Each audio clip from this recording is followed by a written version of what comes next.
날씨가 많이 추워졌지요. 추워도 매일 그리스도입니다. 시대를 보면은 모든 사람들이 삶의 노예가 되어버린 시대가 된 것을 볼 수 있습니다. 우리가 잘 알듯이 물질의 노예가 되어버려서 물질을 따라가는 삶들이 거의 다라고 볼 수가 있죠. 물질에 얽매이고 물질 때문에 범죄를 저지르고 또 물질 때문에 자살을 하고 물질 때문에 상대방을 속이고 이런 일들이 얼마나 많이 일어납니까? 또 문화 자체가 또 사람들을 장악해버리는, 그래서 문화의 노예가 돼버린 시대가 돼버렸습니다. 뭐 요즘만 우리가 볼지라도 늘 말씀드리지만 스마트폰이 대중화되고 거의 뭐 들고 다니는 컴퓨터 수준이 돼버렸기 때문에 너무나 우리에게 편리한 점이 많은데 거기에 또 노예가 돼버린, 그렇죠. 특히 우리 후대들을 보면 뭐 거의 중독됐다 봐도 과언이 아닙니다. 뭐 삶 가운데 우리 딸들도 그래요. 밥 먹을 때도 그거 보고 있고 아빠 엄마하고 대화해야 되는데 컴퓨터하고 스마트폰하고 대화하고 뭐 이런 사실은 시간의 노예가 돼버린 것입니다. 그런 문화와 또 물질 이런 것 때문에 시간까지도 자기 마음대로 할 수 없는 시간 가운데 노예되는 생활을 합니다. 그러지 않습니까? 자기만의 시간이 없어요. 잠잘 때 빼고는요. 근데 불신자들을 보면은 잠잘 때조차도 결국 장악돼가지고 또 가위에 눌리기도 하고 또 꿈 때문에 시달리는 사람들이 얼마나 많은지 모릅니다. 이 시대가 과히 노예의 시대다. 저는 이렇게 좀 보고 싶습니다. 너무나 많은 사람들이 모든 것을 빼앗겨버리고 육신적인 것, 또 삶에 대한 모든 것을 빼앗기고 살며 더 중요한 것은 영적으로도 가장 중요한 노예가 되어버렸다. 좀 안타까운 시대가 아니겠습니까? 그래서 우리가 복음만이 이 시대를 살리는 운동이라고 우리는 자부하고 자부심을 가지고 결국 우리가 전도자의 삶으로 하나님 앞에 쓰임받는 삶이 되어질 줄 믿습니다. 오늘 성경에 나온 이스라엘도 마찬가지입니다. 이스라엘이 간단히 말하면 애굽의 노예가 돼버려서 지금 거의 430년 이상을 고통과 어려움 가운데 지금 살고 있는 현장입니다. 요셉이 어떤 사람이었습니까? 애굽이 어떤 나라입니까? 요셉을 통해서 애굽이 사실은 정복돼 버린 것입니다. 요셉을 통해서 정치와 경제, 사회를 완전히 장악해 버린 것입니다. 복음 가진 사람 한 사람이 일어났더니 최고의 나라를 예수 이름으로 하나님 나라로 정복하는 그런 시간표가 온 것입니다. 언약 누리는 한 사람 때문에 이런 일이 벌어졌는데 이런 언약 누리는 사람이 그 후에 일어나지 않았기 때문에 결국은 또 세상의 문화에 잡혀버리고 사단에게 노예가 돼버리는 그런 시대가 와버린 것입니다. 간단히 말하면 문제는 창세기 3장 15절의 언약을 누리는 후대 렘넌트를 남기지 못한 것입니다. 그래서 우리가 렘넌트 운동을 해야 된다는 그 부분들을 계속해서 강조하고 그것을 놓고 우리가 기도하지 않습니까? 렘넌트의 우리가 배경이 되기 위해서, 렘넌트의 발판이 되기 위해서 그들에게 많은 율법, 또 인본주의, 또 이상한 것들, 신비주의 그런 것 전달되지 않도록 원색 복음만 우리 후대들에게 전달될 수 있도록 우리는 기도하는 거 아니겠습니까? 정말 우리 후대 가운데 이런 원색 복음 드리는 후대가 세워진다면 하나님은 그 후대들을 통해서 한 시대를 정복하는 축복을 반드시 주실 것입니다. 이 언약을 붙잡고 승리하시기를 다시 한번 축원을 드립니다. 이스라엘 백성들은 하나님의 축복을 받을 수밖에 없는 민족이었죠. 1절로 7절에도 하나님이 그렇게 이스라엘 백성들을 축복하신 것입니다. 하나님께서 이스라엘 백성들을 먼저 요셉을 보내가지고 애굽을 정복하게 만드시고 그 다음에 또 요셉의 아버지 야곱을 통해서 70명의 사람들을 애굽으로 이주시켜가지고 결국은 큰 민족을 이루게 하는 축복을 하나님이 허락하신 것입니다. 하나님은 언제나 하나님의 백성들, 자기 백성이 번창하고 창대하기를 원하시는 것입니다. 성경대로 하나님은 살기를 원하시는 거예요. 이미 하나님은 창세기 1장 28절에 그런 축복을 주신 것입니다. 하나님이 그들에게 복을 주시며 그들에게 이루시되 생육하고 번성하고 땅에 충만하고 땅을 정복하고 다스려라. 만물의 영장의 축복을 우리를 창조하시자마자 하나님이 우리에게 허락하신 것입니다. 그렇기 때문에 기독교인들이 가난하고 기독교인들이 속박을 당하고 기독교인들이 다스림을 당하는 것은 성경적이 아니고 하나님의 뜻이 아닙니다. 그래서 우리가 뭔가가 잘못됐기 때문에 다스림을 당하고 가난한 것이라는 거예요. 그래서 우리 세대 때는 이것을 끊어야 되는 것입니다. 왜 그렇습니까? 우리는 하나님 복음 속으로 들어온 사람이에요. 이 말씀이 어떤 언약인지를 알고 있는 사람이기 때문에 그렇다는 것입니다. 요한 3서 1장 2절에 보니까 하나님은 우리에게 축복이 있기를 원하시는 것입니다. 사랑하는 자여 내 영혼이 잘됨같이. 사랑하는 자는 누굽니까? 하나님 자녀를 말하는 거예요. 복음 가진 하나님의 자녀를 향해서 말씀하시는 것입니다. 사랑하는 자여 내 영혼이 잘됨같이. 범사가 잘되고 강건하기를 내가 간구하노라 라고 말씀합니다.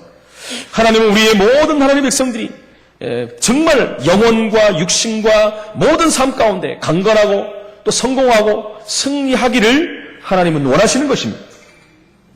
5절로 7절 말씀드린 것 같이 야곱의 혈족이 70명입니다. 그들이 애굽으로 이주해서 결국 가장 좋은 고센 땅에서 큰 민족을 이루고 살게 된 것입니다.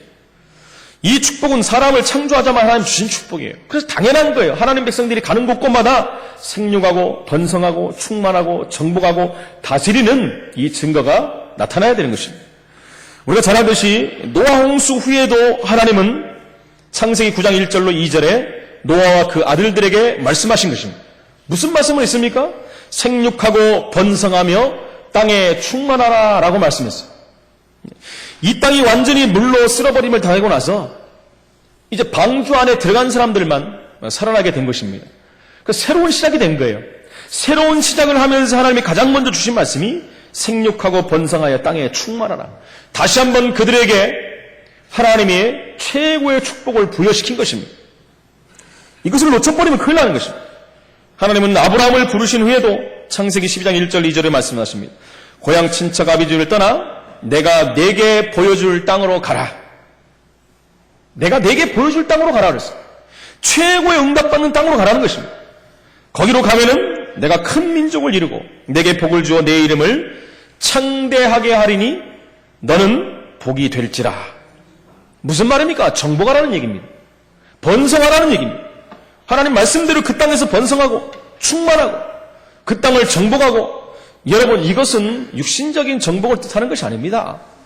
하나님 나라가 그곳에 임해야 된다는 것입니다. 가나안 땅에 하나님 나라가 임할 이유가 뭡니까? 메시아 오실 땅이에요. 메시아가 증거되는 모든 것이 하나님 나라가 임하는 것입니다. 우리가 살고 있는 7 지역 현장에 하나님 나라가 임하는 것이 하나님의 계획이요 하나님의 뜻입니다. 이 땅에서 우리가 생육하고 번성하고 충만하고 정복하고 다스리는 삶을 사는 것이, 그것이 바로 복음운동이요 생명운동이요 전도운동이라는 것입니다. 하나님은 야곱에게도 창세기 46장 2절 3절에도 이 말씀을 주십니다. 애굽으로 내려가기를 두려워하지 말라. 내가 거기서 너로 큰 민족을 이루게 하리라. 할렐루야. 야곱에게도 또 말씀한 거예요. 내가 거기서 너로 큰 민족을 이루게 하겠다. 누가복음 9장 1절 2절 신약에도 보면 제자들에게 주신 사명이 무슨 말입니까? 하나님 나라 전파입니다. 이것이 그들에게 사명으로 주어진 것이에요. 이것으로 해서 70인을 아예 따로 세워가지고 그들을 각동각처로 보낸 것입니다. 누가복음 10장 1절로 2절에 나오지 않습니까? 가면서 모든 것 다 내려놓고 가라. 그렇죠? 무슨 말입니까? 가면은 다 있다라는 거예요. 그게 무슨 말인가? 정확히 말하면 정복하라는 것입니다. 정복하면 거기에 따라오는 것들이 얼마나 많습니까? 영적으로 우리가 복음을 가지고 가서 정복한다면 거기에 따르는 모든 정복의 축복이 오는 것입니다. 생육하고 번성하고 충만하고 다스리고 정복하는 그 축복이 신약에는 복음 전파의 축복으로 나타나는 것입니다. 구약에 나왔듯이 신약은 아예 메시아 사상을 그들에게 주입시킨 거예요. 예수님께서 먼저 그런 거예요. 가서 내 이름으로 가서 정복하라고 말씀하는 거예요. 잘 알듯이 마태복음 28장에도 나오지 않습니까? 너희는 가서 모든 족속으로 제자를 삼아 아버지 아들과 성령의 이름으로 세례를 주고 내가 너에게 분반 모든 것을 가르쳐 지키게 하라. 볼지어다 내가 세상 끝날까지 너희와 항상 함께 있으리라. 그래서 그리스도 이름이 들어가는 모든 나라는 다 살아나는 거예요. 우리나라도 마찬가지 않았습니까? 기독교가 들어왔던 110년 전에 이 땅에 복음이 뿌리 내릴 때 이 땅은 얼마나 가난한 나라였습니까? 일본하고는 상대가 안 될 정도로 너무너무 가난한 땅이었어요. 그런데 복음이 들어오고 난 다음에 이 나라는 얼마나 많은 축복을 받았습니까? 복음이 막혀버린 북한 땅과 우리나라를 한번 확인해 보십시오. 전 세계를 보면서 우리나라를 한번 확인해 보십시오. 세계 많은 사람들이 한국을 기적의 나라다 그러지 않습니까? 동방의 그 조그만 나라가 어떻게 지금 세계를 좌지우지하는 나라 속에 들어가 버렸냐? 여러분 그러지 않습니까? 사실요, 요즘에 애플과, 제가 자주 얘기하지만 애플과 삼성의 싸움에서도 삼성이 부품 공급 안 하면 애플은 핸드폰 못 만듭니다. 근데 그렇게 할 수 없기 때문에 그렇게 나면 큰일이 일어나겠죠. 그러니까 비장의 카드는 애플이 지고 있는 것이 아니라 삼성이 지고 있다는 거예요. 그래서 애플이 자꾸 이제 소송을 걸고 힘들게 만드니까 부품값을 20% 이상 올려버린 거예요. 그거 안 올려줄 수가 없는 거죠. 이게 무슨 말입니까? 그만큼 힘을 가졌다는 거예요. 하나님은 이 민족 위에 세계를 정복할 수 있는 모든 축복들을 지금 쏟아붓고 계시는 거예요. 근데 사람들이 그걸 모른다는 거예요. 여러분, 복음 가진 나라를 통해서 하나님은 당연히 세계를 정복하는 축복을 주셨기 때문에 하나님 거기에 따르는 모든 증거를 주시는 것입니다. 거기는 경제도 들어가는 것이고 국력이라는 것을 줘가지고 이 축복을 누리게 하는 것입니다. 미국이 전 세계 가장 많은 선교사를 파송하는데 미국이 거기에 따르는 경제력이 세계 최고가 된 거예요. 그래서 세계를 정복하는 나라가 된 것이고 복음으로 세계를 정복하는 축복 속에 미국이라는 나라가 들어간 것입니다. 여러분 그걸 보면 우리나라도 마찬가지입니다. 그 미국보다 훨씬 더 큰 기적이 한국에 일어난 거예요. 그것도 반이 잘린 나라에서 복음 가진 나라로 세계 최고 많은 선교사를 보내고 있습니다. 이 나라가 축복을 안 받는 것이 이상한 거죠. 그것은 지극히 성경적인 축복을 지금 받고 있는 거예요. 어떤 말씀처럼요? 창세기 1장 28절의 축복이에요. 마태복음 28장의 축복이 지금 이 민족에 와 있다는 것입니다. 모든 족속이라는 그 언약이 우리를 통해서 지금 이루어지고 있다는 것입니다. 이 언약을 가지고 자부심을 가지실 예수 이름으로 축원을 지릅니다. 두 번째, 하나님의 축복을 받은 이스라엘 백성들에게는 여러분 축복만 계속 임하는 것이 아니라 사단이라는 존재가 있기 때문에 분명히 방해를 합니다. 올바른 복음운동이 일어날 때마다 사단은 가만히 있지 않아요. 사단이 가만히 문제와 사건이 혼란이 핍박이 계속 온다는 것은 우리가 올바른 복음운동을 하고 있다는 것입니다. 그건 당연히 오는 것이에요. 그러나 그것은 오래가지 못합니다. 사단의 방해는 오래갈 수가 없습니다. 왜요? 하나님이 살아계시기 때문에. 그렇지요. 복음운동을 막는다는 것은 사단의 세력이 꺾이는 것입니다. 복음운동이 계속 이루어지는 것은 사단이 무너지는 것입니다. 하나님 나라가 지역마다 이루어지는 것은 흑암의 나라가 멸망당하는 것입니다. 여러분, 사단이 가만히 있을 리가 있겠습니까? 어떤 수단을 통해서 방해를 합니다. 오늘도 이스라엘 백성들을 한번 보십시오. 이스라엘 백성들이 계속해서 지금 번성하니까 그것을 볼 수가 없는 거예요. 하나님 나라가 확장되니까 사단은 가만히 있지 못하고 이제는 오늘 10절에 보니까 박해와 핍박을 가하는 것입니다. 그래서 바로라는 이제 하나님을 알지 못하는, 요셉을 알지 못하는 왕이 일어난 거예요. 일어나서 보니까 이스라엘 백성이 너무 많은 거예요. 그래서 바로의 마음을 격동시켰다라는 것을 보면 사단이 그 마음을 붙잡아버린 거예요. 그 마음 속에 이제 생각을 잡고 마음을 완전히 잡게 만들어갖고 이스라엘 백성들을 무너지게 만듭니다. 사단은 항상 그렇습니다, 여러분. 그래서 빌립보 4장 6절 7절에 보니까 생각과 마음을 지켜달라고 기도하는 것이 얼마나 중요한 기도인지 모릅니다. 그러니까 생각을 빼앗겨버렸다는 것은 삶이 사단에게 장악돼버린 것입니다. 그러니까 생각을 통해서 마음속에 딱 장악을 해버리는 거예요. 우리가 잘 아는 가룟 유다 마음속에 생각을 불어넣었다 그러지 않습니까? 어떤 마음이요? 어떤 생각이요? 예수를 팔 생각을 마음속에 집어넣어버린 거예요. 근데 마음속에 집어넣었던 것이 행동으로 옮겨진 것이죠. 마음속에 들어간 것이요 범죄를 일으키는 것입니다. 여러분 복음 가진 사람도 생각이 빼앗겨버리면 큰일 납니다, 여러분. 그래서 우리는 늘 기도해야 돼요. 이상한 생각이 오고 생각이 오지요. 하루에도 얼마나 많은 생각들이 왔다 갔다 합니까? 불신앙적인 생각들, 세상적인 생각들, 너무나 많은 생각들이 오가지 않습니까? 그럴 때마다 우리가 기도해야 돼요. 이 생각을 통해 역사는 더러운 귀신은 예수 이름으로 떠나갈지어다. 하나님 저의 생각과 마음을 주장하여 주옵소서. 그 기도를 우리가 계속해야 된다는 것입니다. 그런데 바로의 마음을 격동시켜버렸다. 격렬하게 움직이게 만든 것입니다. 말 그대로 말하면. 그래가지고 마음을 움직여버리니까 그게 행동으로 나타나버린 거예요. 그러니까 그들을 강제 노동을 시키고 고역을 강함. 그게 무슨 말입니까? 이스라엘이 더욱더 확장되는 것을 이제 방해하고자 한 거예요. 여러분 교회가 힘을 얻고 하나가 되어서 복음운동을 하면요 사단이 그 꼴을 못 봅니다. 그래가지고 누군가들을 세워가지고 막 이상한 말이 돌게 만들고 이상한 소리가 들게 만들고 사람들이 비판하게 만들고, 그렇죠. 이간질을 시키는 겁니다. 그러니까 불신앙하게 만들고, 그러다 보면 불신앙한 사람을 통해서 또 한 사람이 들어버리면 거기에 대해서 어떻게 버려요? 실험 들어버리고, 이게 얼마나 확산 속도가 빠른지 모릅니다. 그래서 여러분, 교회들이 자꾸 성장하다 무너지는 이유가 여기 있는 거예요. 이 사단의 존재를 몰라버리면 교회가 당합니다. 사단은 가만히 있어요. 가만히 있다가 어느 정도 자라버리면요, 또 한 문제를 잡고 딱 꺾어버립니다. 여러분, 중국에 우리 복음운동이 들어가고요, 굉장히 많은 속도로 많은 생명운동이 일어났어요. 전도자가 들어가고 막 일으키면요, 중국에서 모르는 게 아니에요. 다 알아요.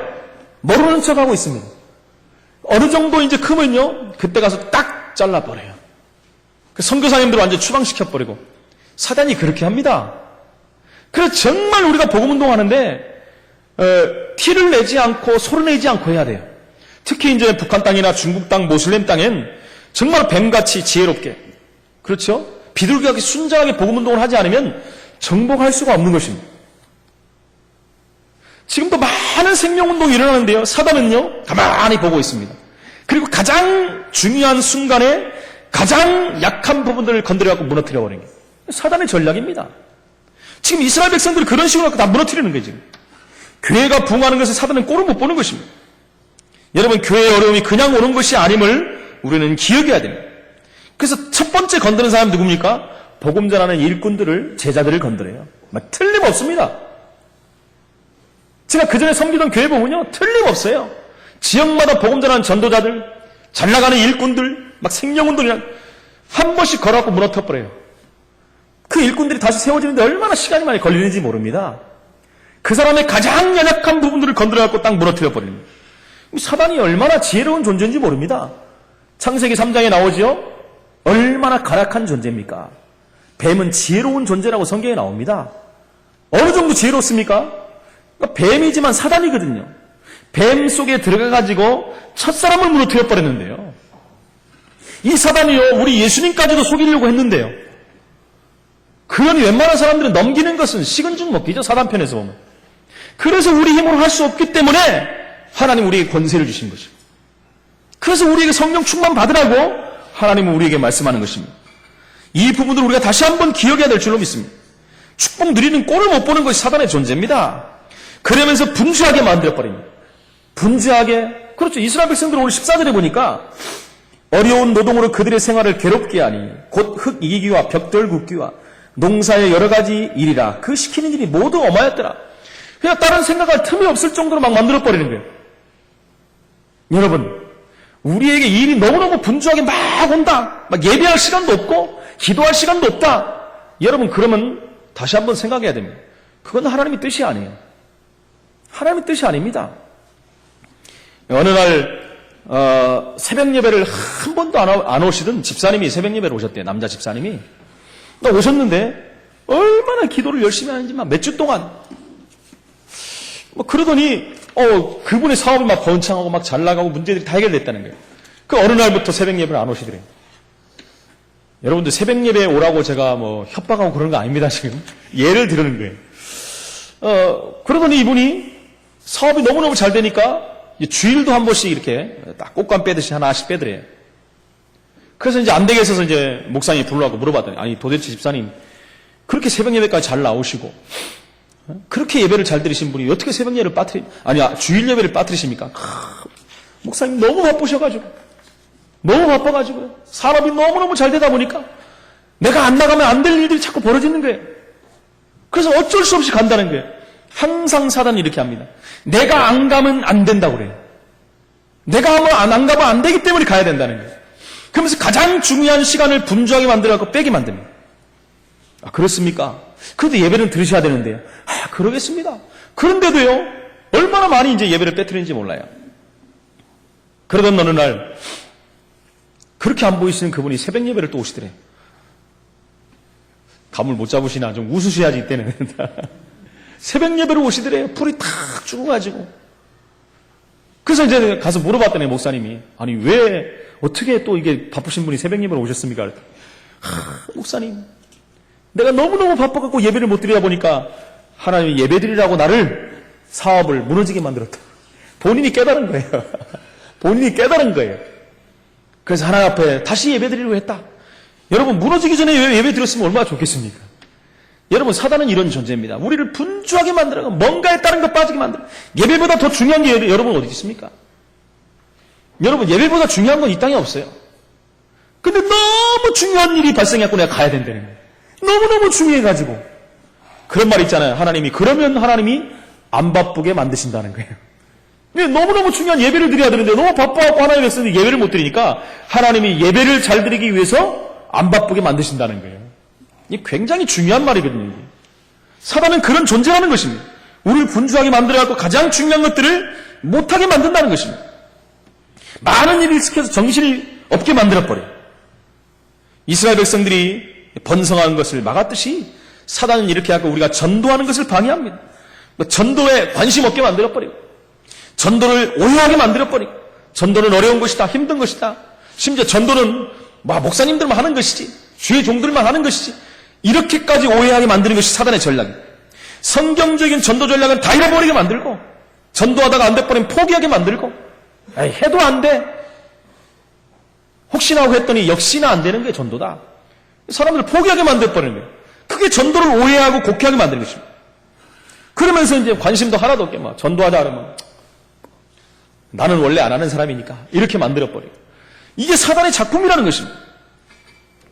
정말 이렇게 바쁘게 만들어갖고 아무것도 못하게 만드는 것입니다.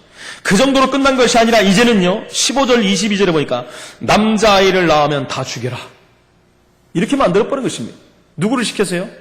히브리 여인들의 산파를 시켜가지고 다시 말하면 이스라엘 백성의 번성을 막기 위해 씨를 말려버리겠다는 거죠. 무서운 전략입니다. 이거. 산의 아이를 낳으면 다 죽여버리라는 거예요. 그것도 이제 죽인다 그러면 다 아니까 산파들만 불러가지고 몰래 너희들이 아이를 받으러 갔다가 딸이 나오면 그냥 살려주고 아들이 나오면 죽여라. 그것도 모르게 어떻게 해요?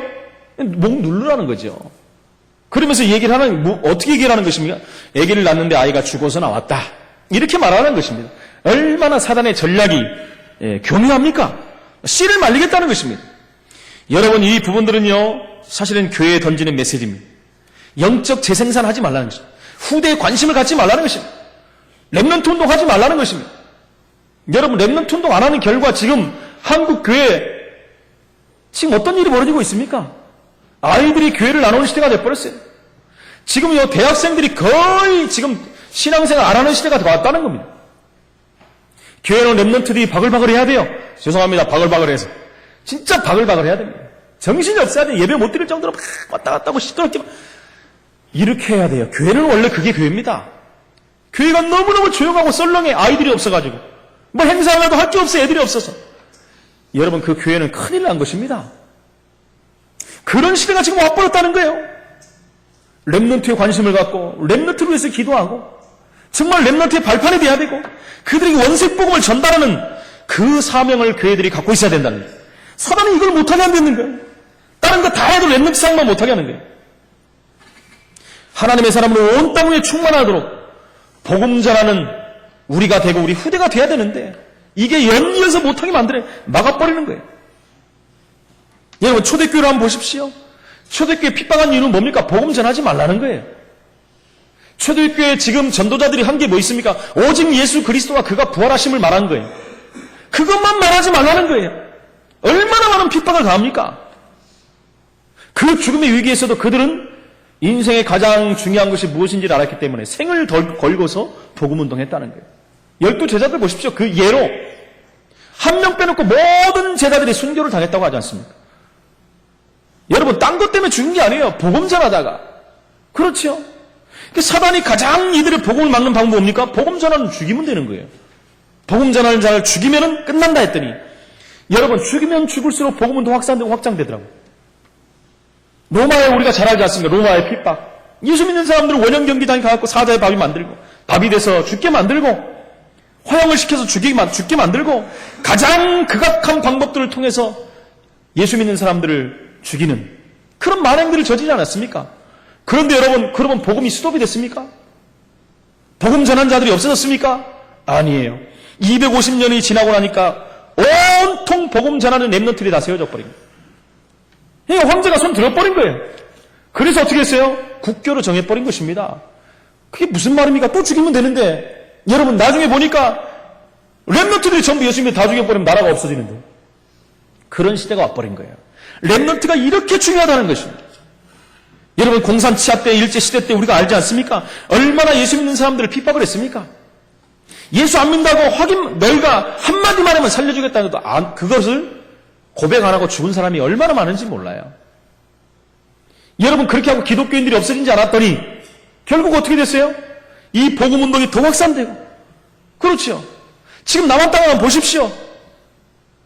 복음을 완전히 무너뜨렸던 북한 땅은 지금 어떻게 됐습니까? 하나님이 이렇게 역사하십니다. 복음은 막는다고 없어지는 것이 아닙니다.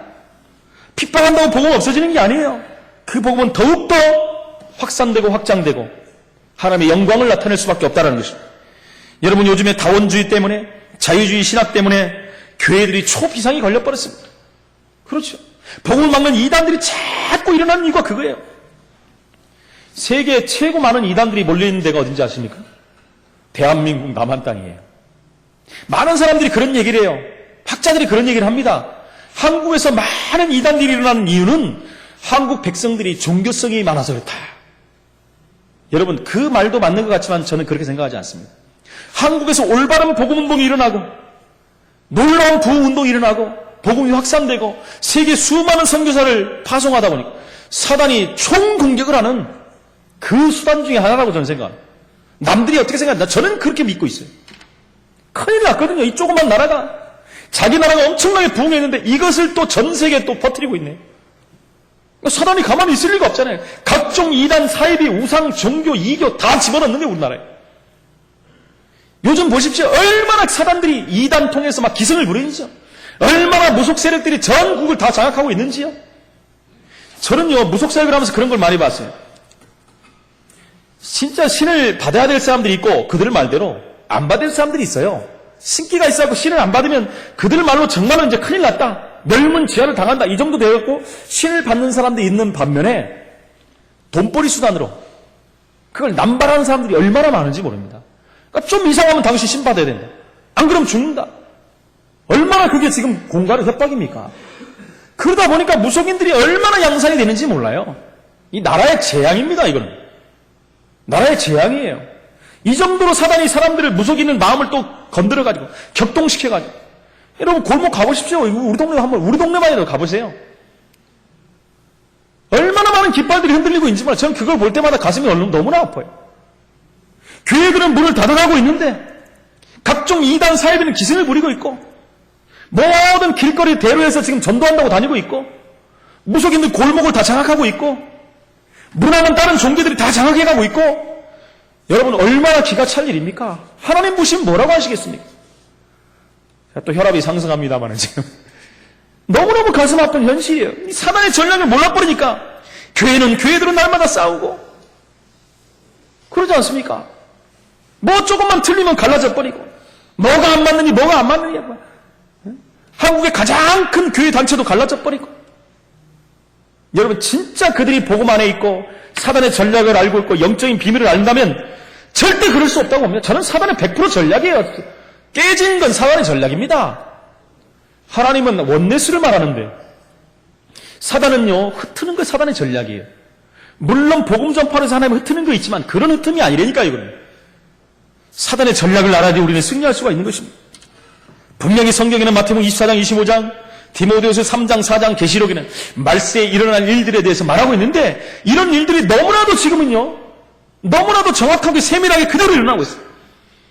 성경을 세밀히 한번 보십시오. 깜짝깜짝 놀라요. 왜요? 너무나 똑같은 일들이 벌어지고 있기 때문에 성경에서 말하는 일들이 그대로 벌어지고 있다는 거예요. 사단의 방해를 우리는 알고 사단에게 절대 속지 말아야 됩니다. 그래서 하나님은 또 우리에게 은혜를 베푸시는 것입니다. 하나님의 대책. 그렇게 살다가 망하는 것이 하나님의 계획이 아니라는 거예요. 그래서 오늘 성경이 뭐라고 산파들이 하나님을 두려워하여 명을 어기고 남자를 살렸다. 이게 하나님의 은혜입니다. 그렇죠? 여러분 그 말대로 되어버렸으면 이스라엘 백성들은 끝나는 거예요. 지금 가장 어려운 시간표에 하나님은 또 하나님의 계획을 이루어가십니다. 하나님의 뜻을 펼쳐가는 거예요. 복음 전하는 사람이 하나도 없고 언약받은 제자들이 다 끊어져버리는 그 시대에 하나님은 또 일을 시작하시는 거예요. 하나님이 일을 시작한 것입니다. 산파들에게 하나님은 은혜를 뽑히셨다 그랬어요. 그래서 백성들이 생육하고 번성하여 심히 강대해지니까 사단은 또 일을 저지릅니다. 다 죽이라 그런 거예요. 이번에는 어떻게 합니까? 산파들 안 되니까 모든 백성들이 명령한 거예요. 이제는 무조건 아들 낳으면 다 죽여라. 이렇게 돼버린 것입니다.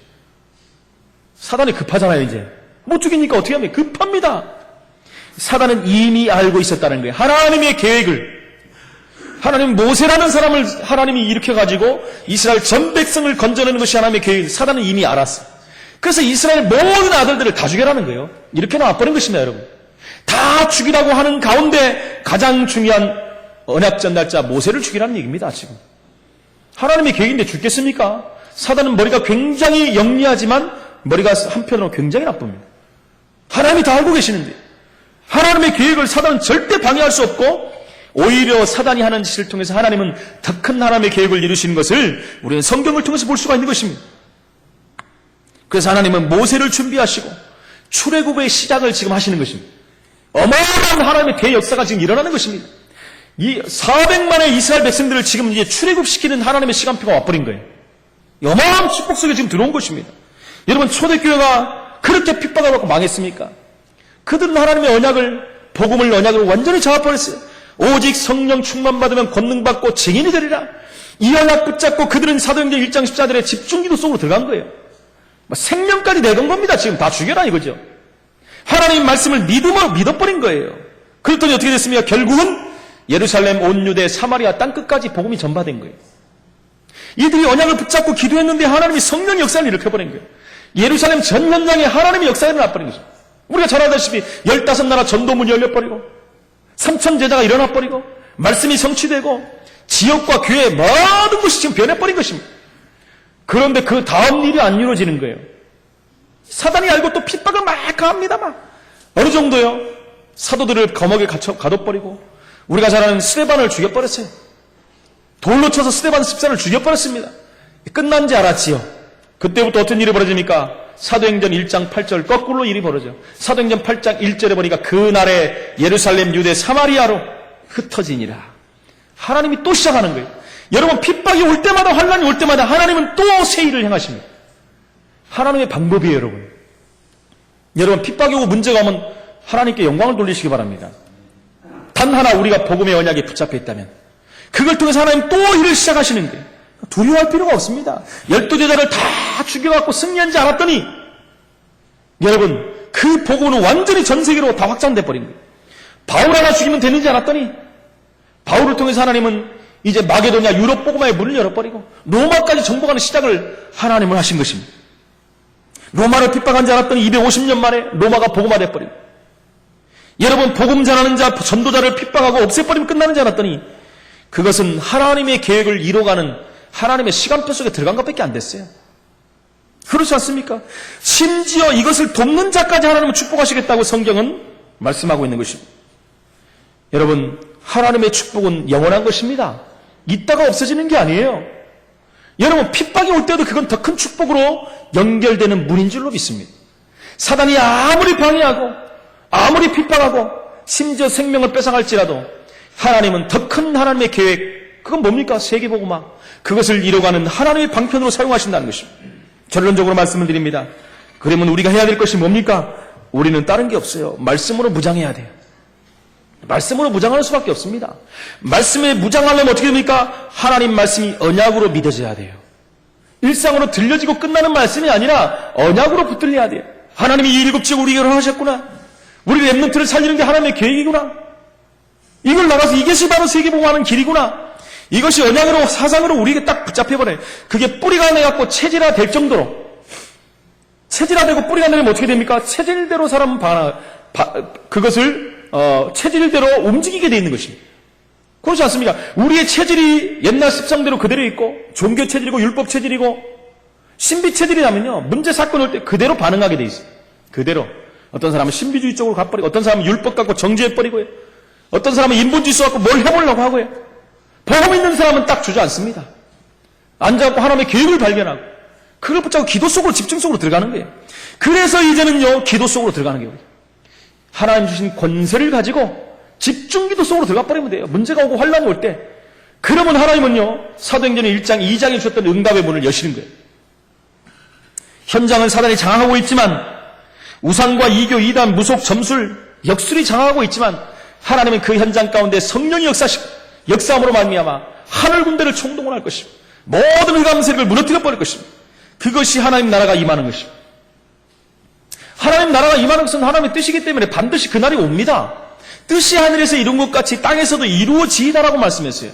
그러면 이 땅에서 반드시 이루어지는 게 누굴 통해서 임합니까? 하나님은 복음 가진 저와 여러분을 통해서 이 하나님의 뜻을 이루실 줄로 믿습니다. 이 뜻을 사단은요, 절대 막을 수가 없어요. 하나님의 나라가 이 땅에 임하는 것입니다. 흑암의 나라는 다 무너지는 것입니다. 그것이 하나님의 계획이에요. 마태복음 24장 14절에 이 천국 복음이 모든 민족에게 증거되게 하여 온 세상에 전파되리니 그제야 끝이 오리라. 그것은 하나님의 언약이에요. 영원한 언약이요, 반드시 성취될 언약이에요.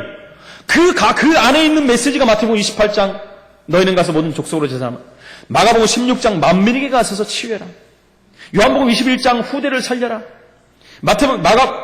누가복음 24장 제자를 세워라. 기존 신자 살려라. 사도행전 1장 8절에 성령 충만 받고 전 세계로 가서 이 사역을 감당하라. 왜요? 24장 14절의 날은 오기 때문에. 그것을 저와 여러분에게 하나님 맡기신 줄로 믿습니다. 이 귀한 아침 예배 시간에 이 말씀을 다시 한번 언약으로 붙잡고 하나님의 축복을 확인하시고, 사단의 방해가 있다면 말씀의 언약을 붙잡고 더 뿌리를 내리고 하나님의 계획 속으로 들어가 승리하는 저와 우리 모든 하나님 백성들 되시기를 예수 이름으로 축원을 드립니다. 살아계신 하나님 은혜를 감사합니다. 하나님은 우리를 축복하시기를 원하시고, 하나님은 우리를 정상의 자리에 서기를 원하시고, 하나님은 우리를 통해서 세계를 정복하기를 원하시는데, 사단은 이 일을 하지 못하게 지금도 방해하며 많은 사람들을 무너지게 만들고 분열하게 만들고 핍박해서 완전히 포기하게 만드는데, 하나님은 또 거기에 대한 은혜를 허락하시고 하나님 계획하시며 또 시작하는 놀라운 축복을 주신 하나님께 감사를 드립니다. 주신 말씀을 언약으로 붙잡고 우리 모든 현장 삶 가운데 적용하며 응답을 누리며 성취하는 축복을 누리는 모든 하나님 백성들이 될 수 있도록 성령으로 역사하여 주옵소서. 주 예수 그리스도 이름으로 기도합나이다. 아멘.